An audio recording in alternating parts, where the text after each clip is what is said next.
Oh my god.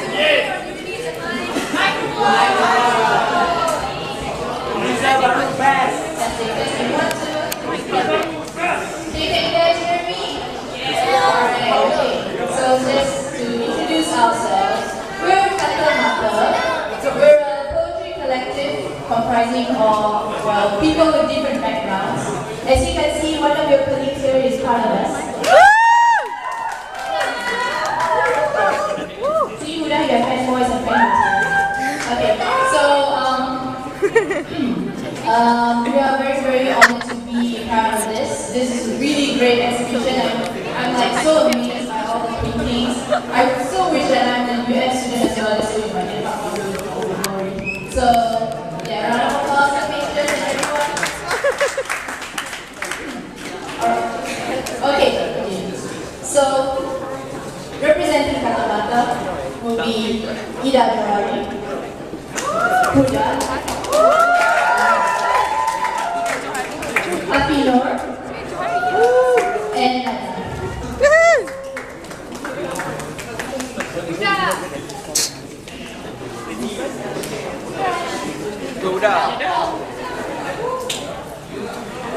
Chain reaction comes from actions that we make. Yet almost always we fail to take notice of.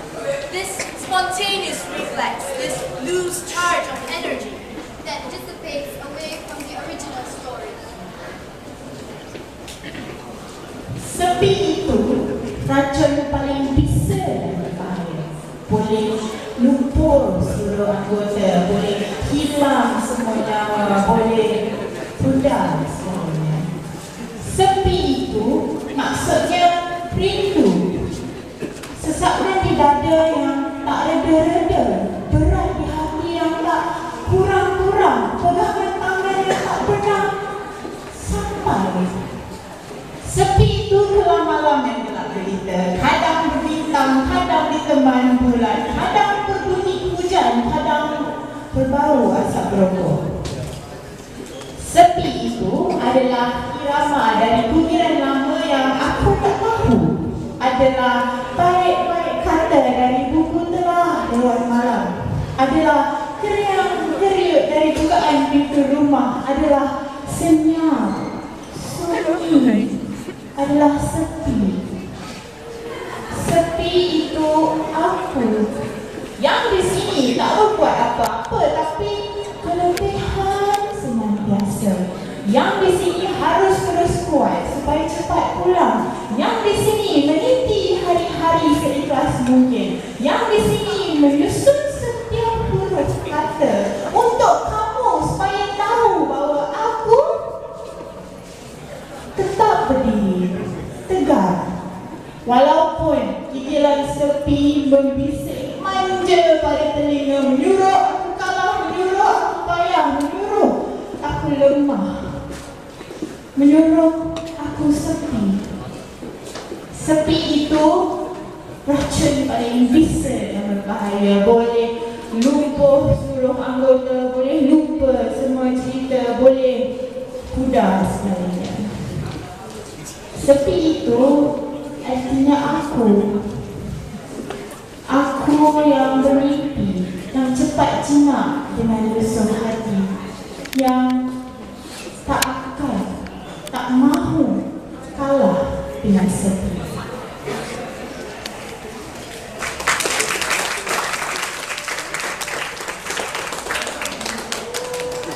Aku juga tidak mahu kalah dengan sepi, namun sepi kian berujung menerus saya. It will knock on the door and it won't even have the courtesy to peek right through. It will just come at you like a thunderstorm painting the skies grey in an instant, looming over me and you at the most uncalled for time of the day, always sending me and you signals through and through.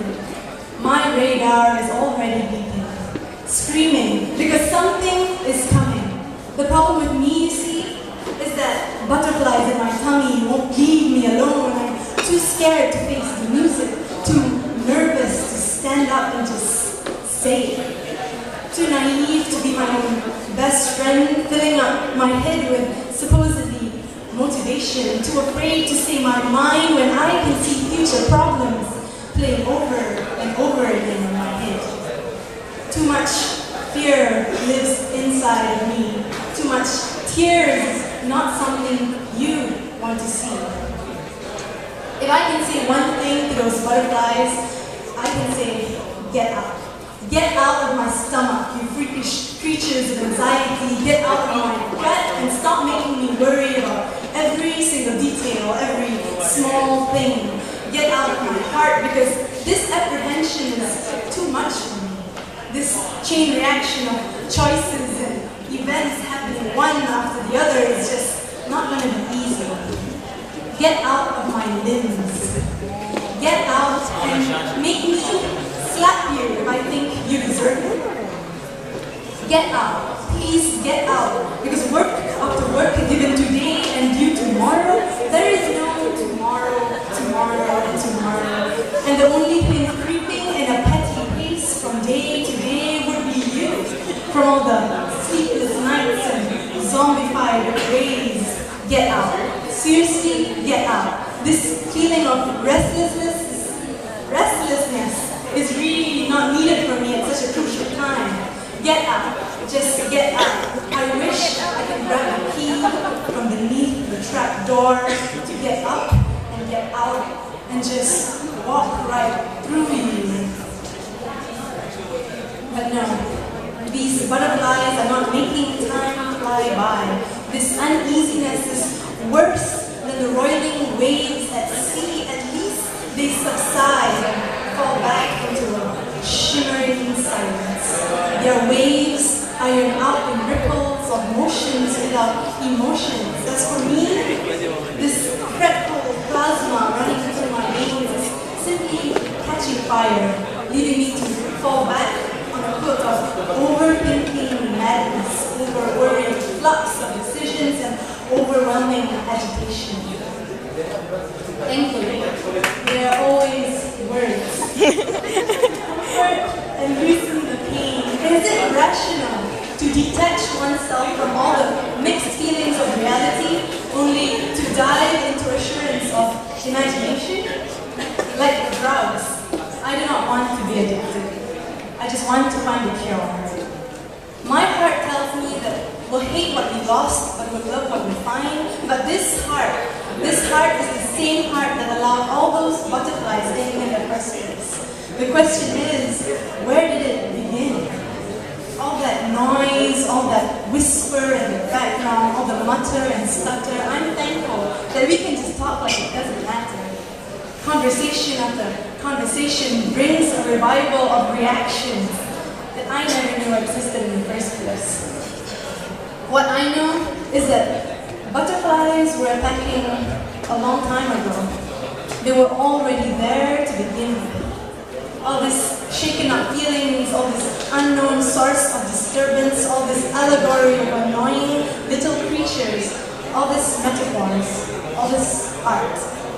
When did it start?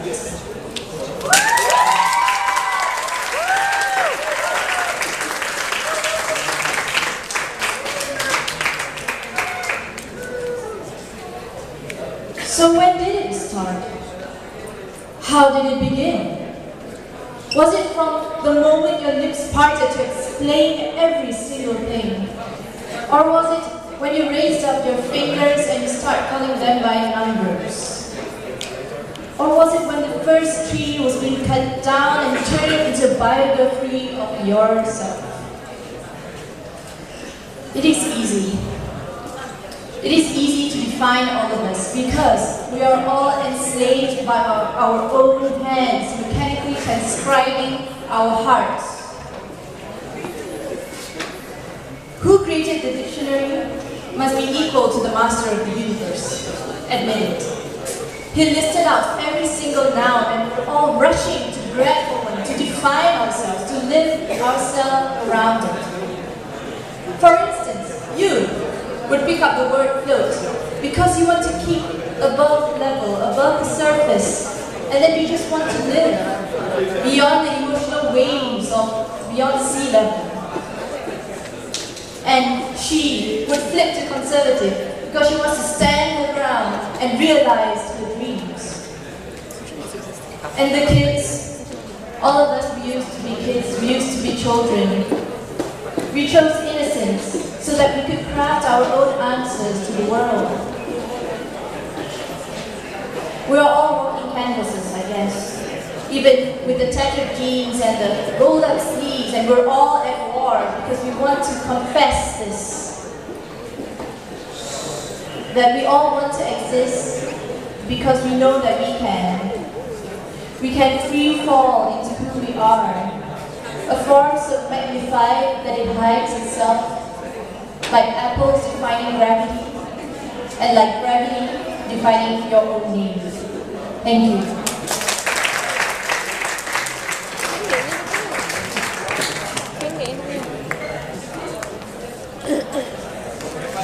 Now, gravity was also calling.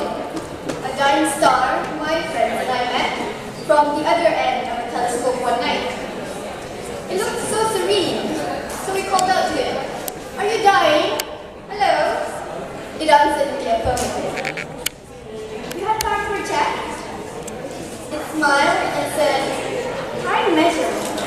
It is human creation that I do not necessarily abide by or understand. But yes, let's have that chat." Glee with delight and the prospect of winning the multiple Nobel Prize for the universe's most important questions.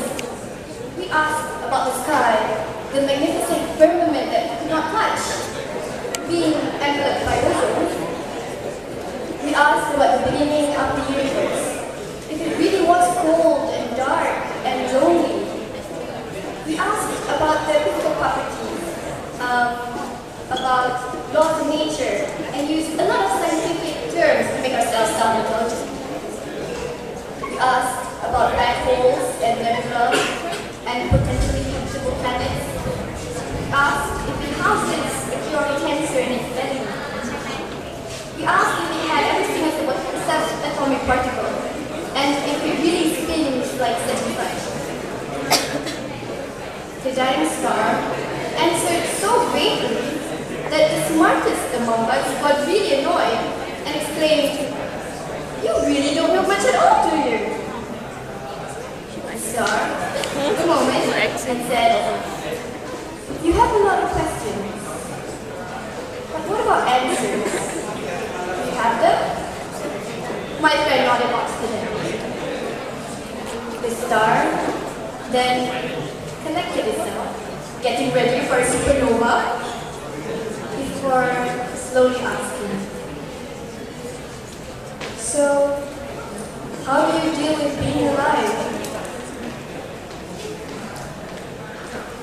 For fear of giving the wrong answer, we kept silent as the star exploded before us.